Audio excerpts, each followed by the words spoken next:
otra cuestión que le quería plantear. ¿Podemos decir que hay un cambio climático desconocido respecto de épocas anteriores y, en su caso, achacable a la acción del hombre? Bueno, no como desconocido respecto a épocas anteriores. Bueno, en efecto hay un pequeño calentamiento desde el siglo XIX, se está produciendo un pequeño calentamiento en este sentido. Respecto al siglo XIX, pues sí, es un poco diferente. Respecto a otras épocas un poco anteriores, podría ser lo que se llama el óptimo climático medieval, o toda la primera parte del Holoceno, que es entre 10.000 y 5.000, entonces probablemente era un poco más cálido que el de ahora. El clima siempre está cambiando. Yo lo que creo es que hay una postura, que se van a enfadar, del tipo creacionista. O sea, que nos metemos mucho en Estados Unidos con que hay un creacionismo en biología, una tendencia ahora a atacar a Darwin y a la evolución y tal, pero aquí parece que se aplica al clima, y parece que Dios creó el clima, y que cualquier cambio es malo, pero no es así. El clima siempre está cambiando. Cambia cada semana, cambia cada día, cambia cada año. O sea, continuamente hay... El clima está un poco loco, pero siempre lo ha estado, porque hay un desequilibrio de entrada intrínseco entre la energía que se recibe en el polo, y que es poca, y la energía que se recibe en el trópico, que es mucha, y entonces tiene que haber intercambios de masas de aire. Y la Tierra no es redonda, hay montes, mares, corrientes de agua, la Tierra encima gira. Ni siquiera el Sol es estable, cambia también la insolación a lo largo de los años. Durante el siglo XX se cree que ha habido un aumento de la radiación solar. Bueno, se cree, es casi seguro esto. Por lo tanto, sí, el clima está cambiando, y yo sí creo que durante este siglo, aunque no de forma regular, durante el siglo pasado, aunque no de forma regular, porque ha habido épocas que alguien se ha enfriado entre 1940 y 1970, se ha calentado unas cuantas décimas. Por otra parte, hay que tener en cuenta que somos 6.000 millones de habitantes, que desde principios del siglo XX hasta ahora nos hemos multiplicado por 3, que hemos ocupado cantidad de terrenos que antes podía, por ejemplo, evaporar el agua, y ahora está cubierta por ciudades, por carreteras. Es decir, y sobre todo por campos agrícolas, por regadíos, que todo eso modifica también los ciclos hidrológicos. Todos esos son factores que intervienen en ciertas modificaciones de la temperatura del aire. Pero ¿y qué?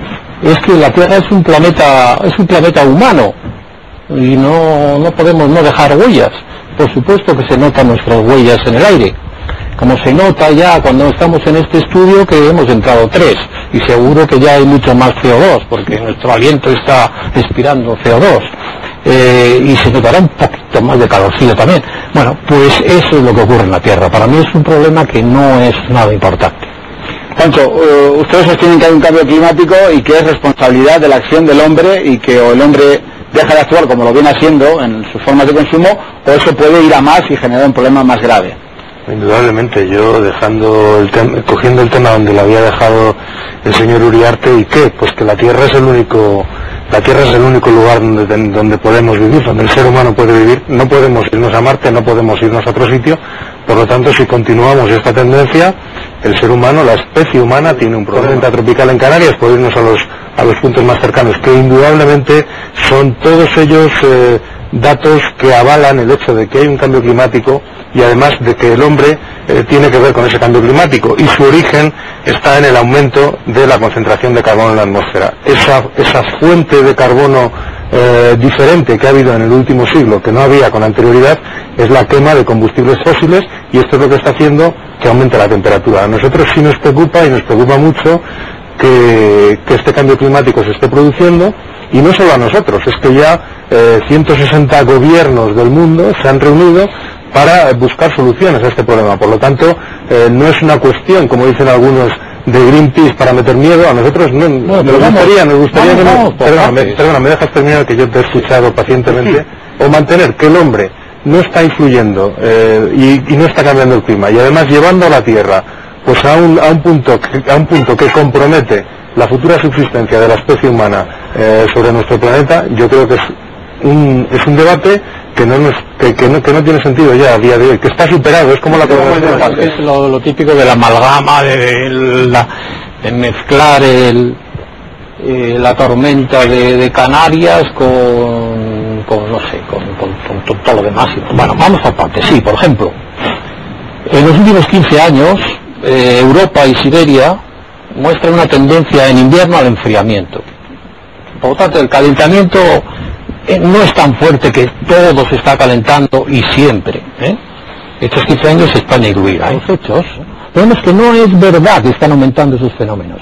Hombre, claro que es verdad. Eso no, pero vamos a ver, no existió la inundación de 1931, no existió el ciclón Bangladesh de Bangladesh de 1950, no existió la inundación de Holanda de 1953. No muestran las estadísticas, incluso en Estados Unidos, que los ciclones tropicales de ahora, de esta década, han sido menos que la de la década de los 50. Vamos a ver, nadie está diciendo aquí que no haya habido catástrofes naturales con anterioridad.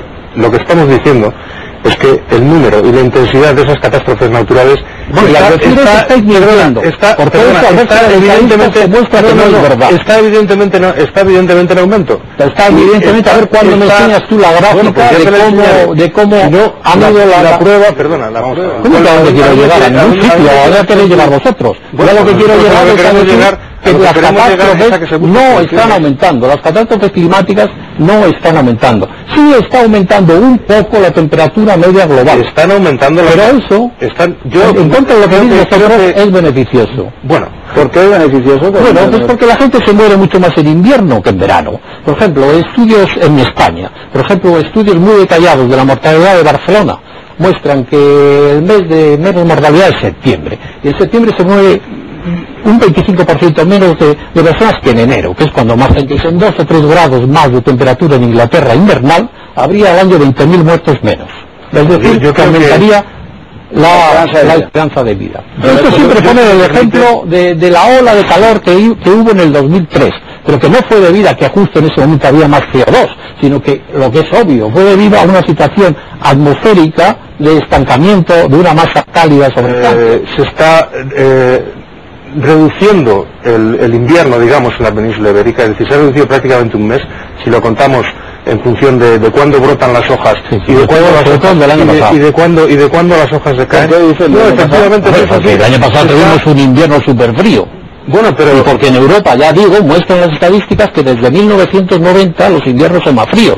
Desde 1950 a 1990, 55 al 90, eran más cálidos. Cambió la circulación atmosférica y desde 1990 hay una tendencia al enfriamiento.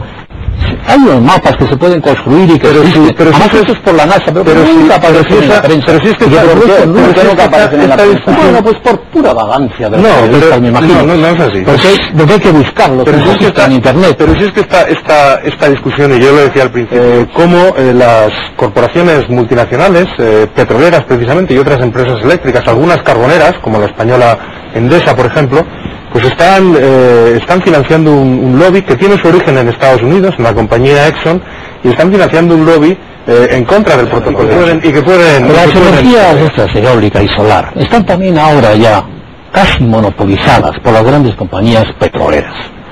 La Shell Solar es la compañía que más células fotovoltaicas produce. La mayor central eléctrica fotovoltaica solar, que está en Alemania, con 34.000 paneles, ha sido construida por Shell, la misma que vende gasolina.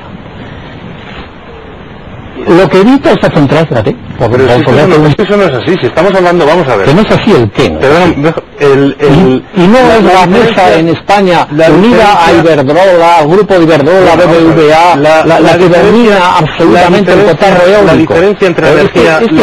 son los hippies los que construyen paneles solares y esto no es así. No, esto es lo que... Vas por las carreteras y ves unos carros que parecen... Esto es lo que realmente... La diferencia de vista, el cambio climático es algo con lo que convivimos y no tiene mayor trascendencia, no tiene la trascendencia de lo que se le da. Exactamente, vivimos una época de exageracionismo respecto al clima total, o sea que no tienen esa importancia.